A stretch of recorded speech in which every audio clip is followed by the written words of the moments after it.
the free Libre Impress for presentation making. And when you start this software, you can see that you are provided with many design templates. So I'm just going to press cancel, and I don't want to select a design template just now. And this is the environment. First, let me say some words about the environment. So the left side, we can see all the slides that we have in this presentation. So presentation is a collective term which is used for a collection of slides. So if we use the keyboard shortcut Control M, we can insert new slides in your presentation. So the same keyboard shortcut works in Microsoft PowerPoint. So if you go to Microsoft PowerPoint, you can use Control M, and you can see that new slides are appearing, and you can use Control Z to go back. And if you go to LibreOffice, the environment is very similar to Microsoft PowerPoint. On the left hand side, we have the slides here in Microsoft PowerPoint. Then we have the actual slide. And again, in this software as well, a collection of slides is known as a presentation. And on the right hand side, in both the softwares, we find different features that we can use to edit or to, you know, insert different elements into our presentation or onto the slides. So this is called the drawer. In it's a drawer kind of thing. You can draw this. You can press this tiny triangle, and it will be, this tiny triangle, and it will show the drawer. Or you can, click and drag to make it bigger or smaller. So there are different components in LibreOffice Impress. Like, you have the properties of any element that you can find. So right now, the by default, the element is selected is the complete slide. So you can see all the properties of a slide, like what is the size of the slide, uh, what is the aspect ratio. I will shortly tell you about this. And is it landscape or it can be portrait? You can select either of these, orientation. So it means that these properties are related to any element which is right now in focus. For example, if I select this text box, immediately you see that all the properties have now changed to the properties of this text box.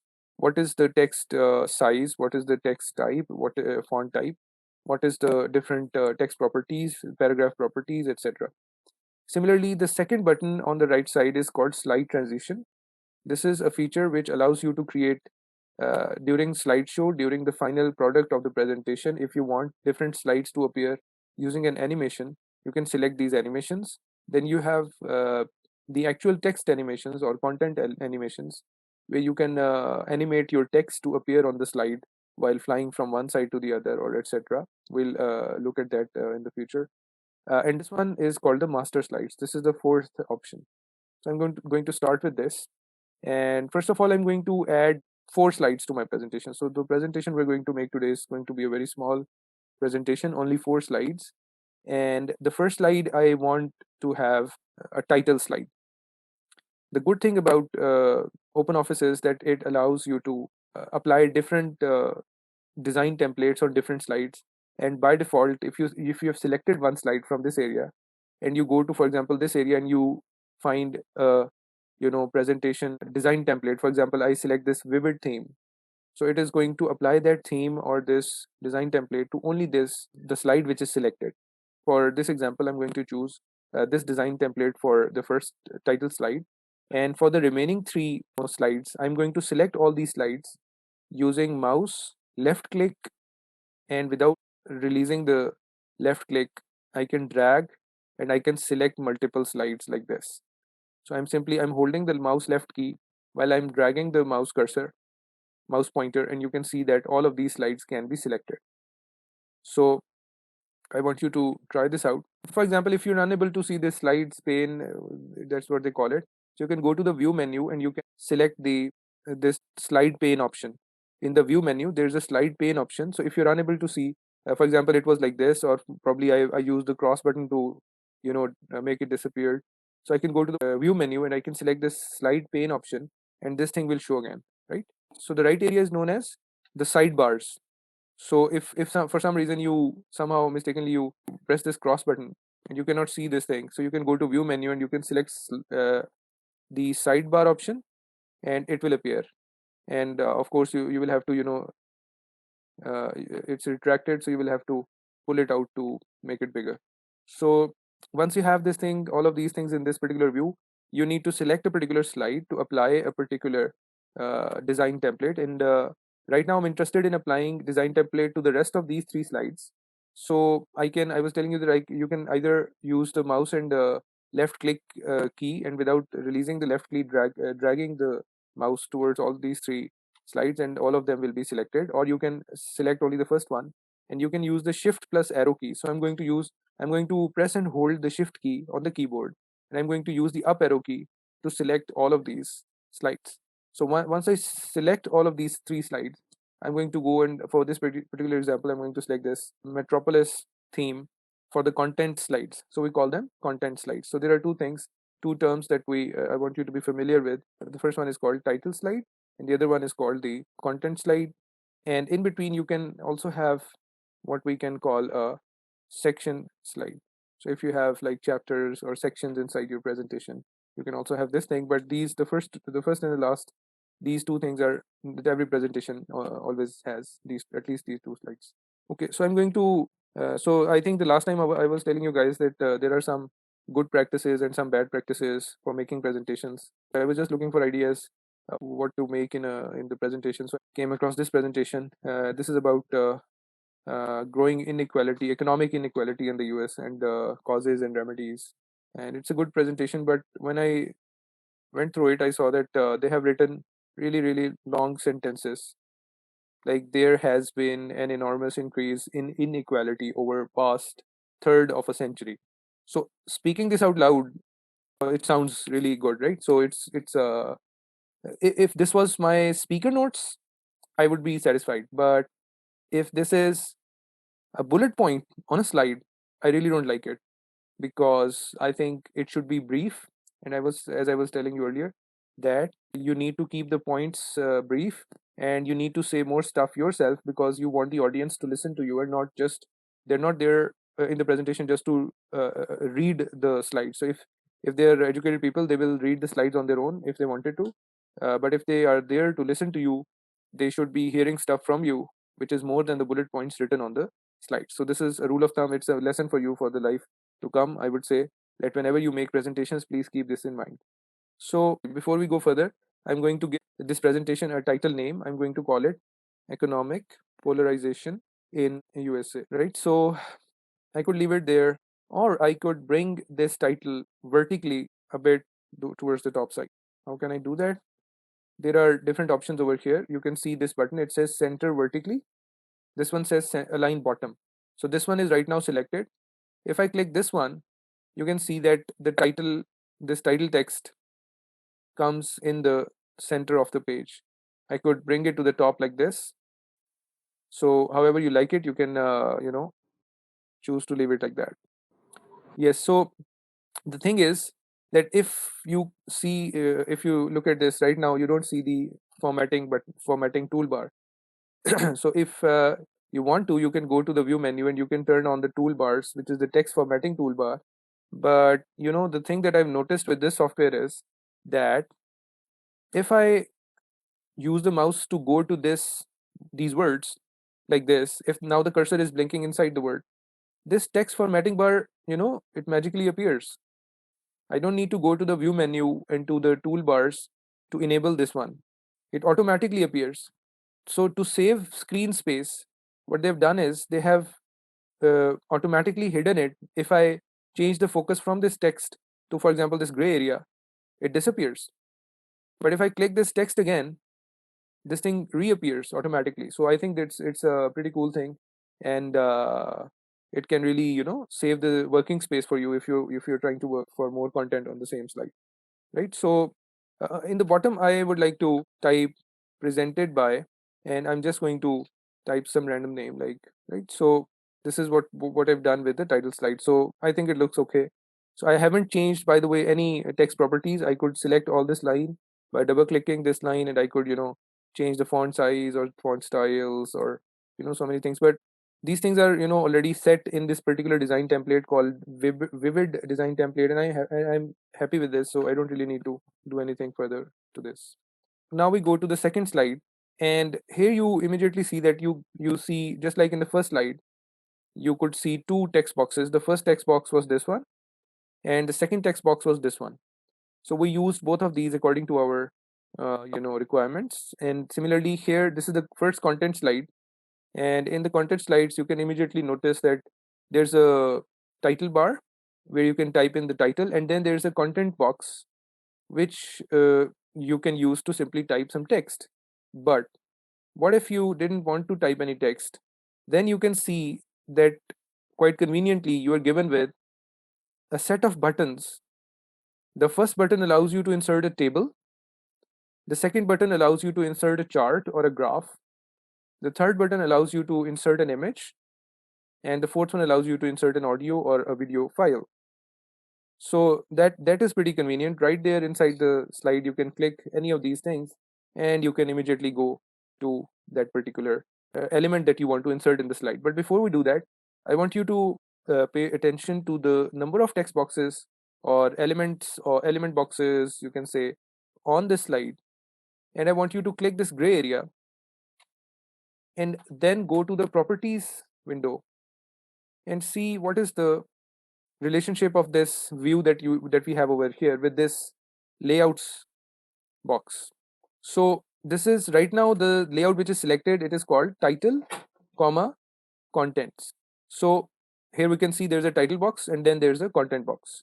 I could change the layout of this slide automatically instead of manually resizing these text boxes or creating new text boxes or content or element boxes to accommodate different types of media like charts, table, image, video. I could simply go and select any of these, like one title, two contents on left side and one content on the right side. For example, this one. So if I select this, you can see it automatically creates three content boxes, and in either of the box you can either write down bullet points, or you can insert image or table or graph or video, anything like that. So I'm going to use Control Z to go back, and as I said, I'm going to take inspiration from this first line. For example, it says there has been an enormous increase in inequality over the past third of a century. So I could simply write big increase in inequality in recent years. So it says the same thing but with less number of words, right? So, and similarly it says an increase in poverty, evisceration of the middle class, increasing share of GDP going to the top.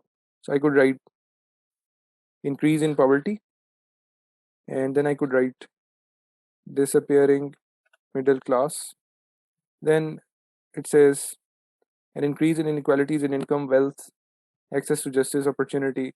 So I could write increase in wealth of a small group, right? So, and one other point, like trickle down economy doesn't work, right? So if you feel like the points are vertically have less space in between the lines, you can go to uh, this button which says line spacing, and you can increase the line spacing to, for example, 1.5, and now the points will appear vertically apart by more space. And I'm going to give this title growth in inequality, right? So this is the most I would say basic slide you will find in the in any presentation you will see. And let's go to the third slide, and I'm going to change the layout to one title and two content boxes. And what I intend to do over here is I want to mimic, or one of the graphs that we see over here, like US median household income, and I want to combine it with some other wealth related information like inequality even at the top 0.1%. So I'm going to give this slide the title income change recently. I'm going to write some points like no significant income increase in or for middle class, and I'm going to type nominal increase in from 1986 to 2016 for middle class, let's say. Then I'm going to type large increase in wealth of the wealthier, right? And I immediately see the text is vertically a bit compressed so I can change the line spacing to 1.5 again. And now you see it looks a bit better. On the right hand side, on the content box on the right side, what I want to do is I want to insert a chart, a graph kind of thing, which looks something like this, which says a lot of things about what's going on, or they are in the support of my arguments, so that the presenter is able to convince the audience about the bullet points. So I'm going to click this insert chart button, and without having to do anything, I can see that immediately a chart appears. I haven't done anything so far, but if I click the gray area, this chart becomes from white to the same color that is of my background, which is blue.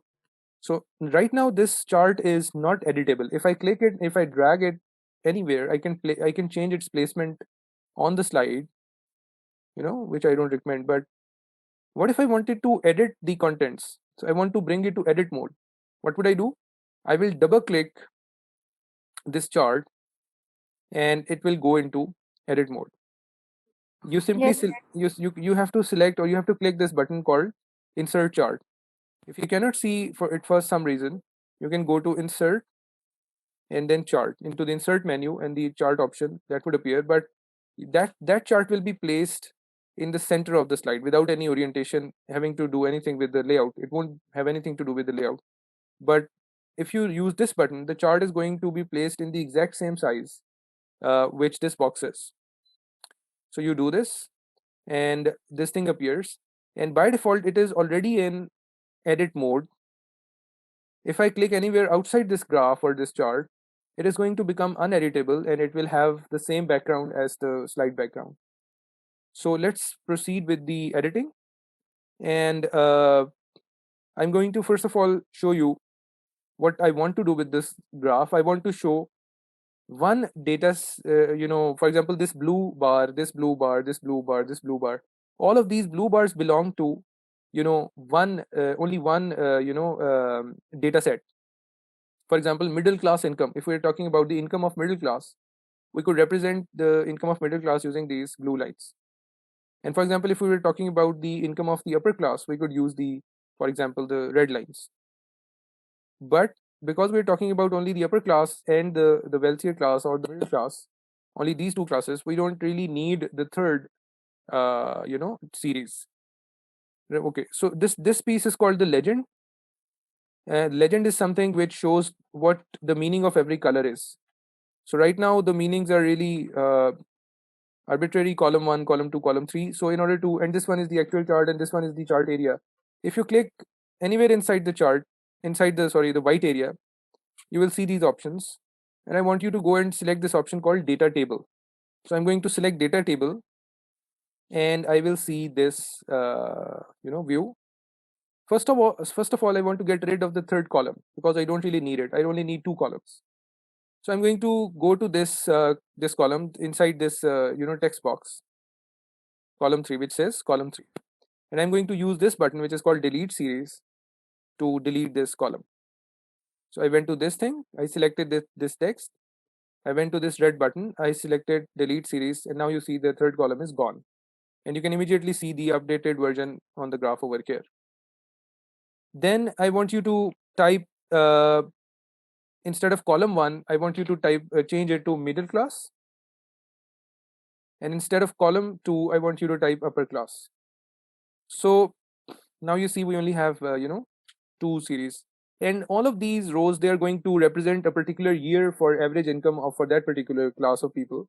So I'm going to type in 1986 in the first cell of the first row.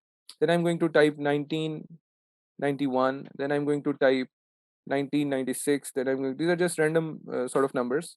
Then 2001. Now I ran out of rows, so I want to add new rows to the table. How do I do that? I go to this insert rows button, conveniently placed at the very beginning of these set of buttons. So if I click this, you see that a new row is added at the bottom of this table. And then if I click it, you know, uh, two more times, and so I will get three new rows under this.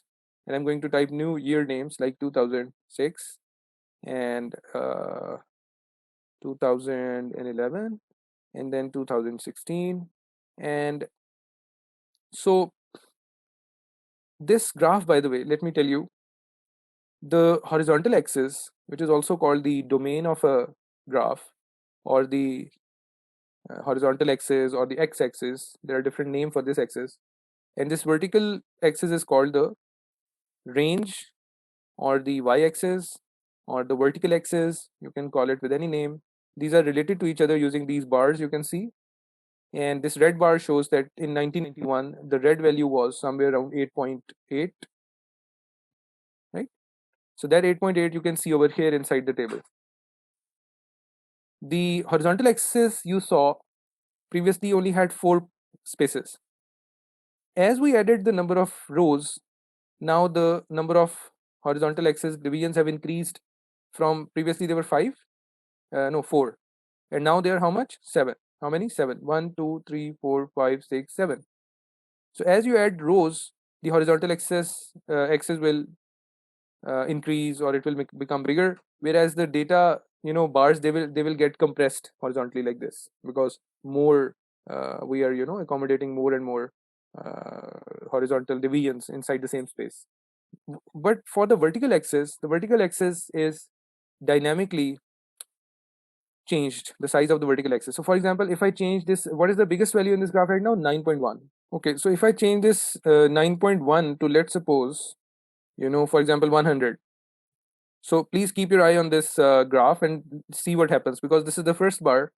Let's see what happens to all the graph when I change the value of 9.1 to 100. So I'm going to change this 9.1 to 100. Let's see what happens. I pressed enter. So the vertical axis immediately, you know, changed from 0 to 10 to 0 to 120, because it had to accommodate the highest value, which is 100. But because of this very big value, the other values, which are still the same, they are going to be shown as little tiny bars, because they got affected by this large bar, and you have to use the same vertical space to show all the values, even if they're very big or very small. So but the small versus big, it's a relative thing. It is going to be there, but the absolute largest value needs to be accommodated in the vertical area. So now I'm going to fill all of these values with some random values, like for example, uh, I'm going to type here 52,000, right? So this is just some dummy data that I put in, just to support the point that the increase in middle class income was you know almost negligible, whereas the increase in the income of wealthier was considerable. So now another thing, I would like to change the colors, because the background color is blue. So let me go to this blue area and click this blue area. You can see both the colors are not really standing out of the background. So I would like to double click it again, go into the edit mode again, and I would like to select any of the bars, right click them, and select format data series. I double click to go into the edit mode, then I right clicked any of the data bars, and then I selected format data series, right? I hope you guys have done this far. So going to format data series, you will see that it shows. So you go to the format data series and you simply change the color to, for example, yellow. You press OK, and now you see that the upper class in the legend also has changed to yellow, and in the bars it is also to yellow. Similarly, I right click the blue bars and I go to format data series, and for example, I select color which would and I can pick the color like this. So I want to make it slightly lighter so that it is visible. So I'm going to press OK, and now if I click this blue area again, you can see that the red bars are lighter in color now, which represent the middle class, and the upper class is represented with yellow, slightly more visible, this graph. And now I'm not really happy with the bar kind of thing, because over the years, the transition of values from one value to the other is actually something that should be shown in a continuous kind of manner. So if I click if I right click this area and I go to chart type, I can change the shape of this graph to lines. And if I select lines only, and or maybe this points and lines, and I press OK, and I go back to unedited mode, editing mode, so you can see that now it looks much better, because you can see over the years if there's an increase or decrease or sudden increase or whatever, right? So I want you to go to the last slide, which is the third slide, and I want you to give it the title Effects of COVID. And again, I'm going to the layouts. How do you go to layouts?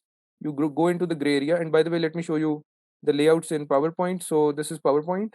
You go to the home ribbon, and you select this tiny button over here. This is called slide layout, and you can see that these layouts are also very similar. Like you could use this one, and they also have these buttons over here to insert different kind of elements in the slide. So very similar things going on over there.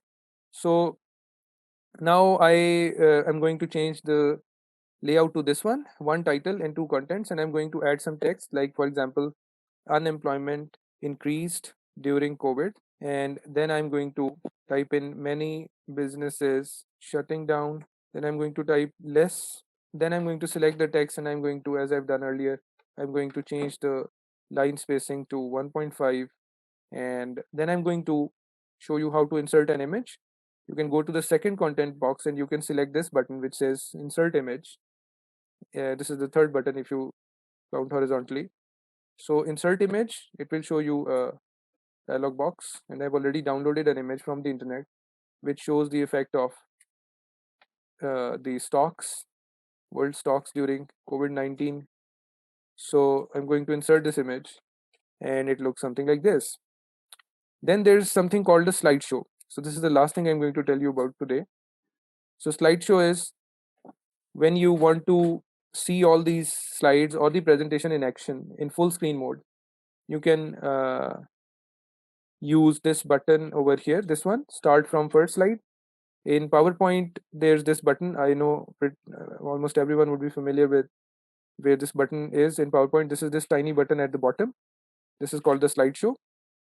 So I'm going to press this button, and you can see that my presentation is right now running in full screen mode. But a very good thing about OpenOffice is that it allows you to run the presentation in window. So you can select, go to the slideshow menu and go to slideshow settings, and select in a window, presentation in a window, and then press OK. And then if you use slideshow, you can see that right now my presentation is running inside a window. So if I use the right arrow key, I can go to the next slide, and if I use the left arrow key, I can come back to previous slides. And if I keep on pressing the right arrow key, the presentation ends with a black slide and the presentation is over. So this was a basic review of what presentation software is about, and how you make presentations, how you insert different elements into a presentation.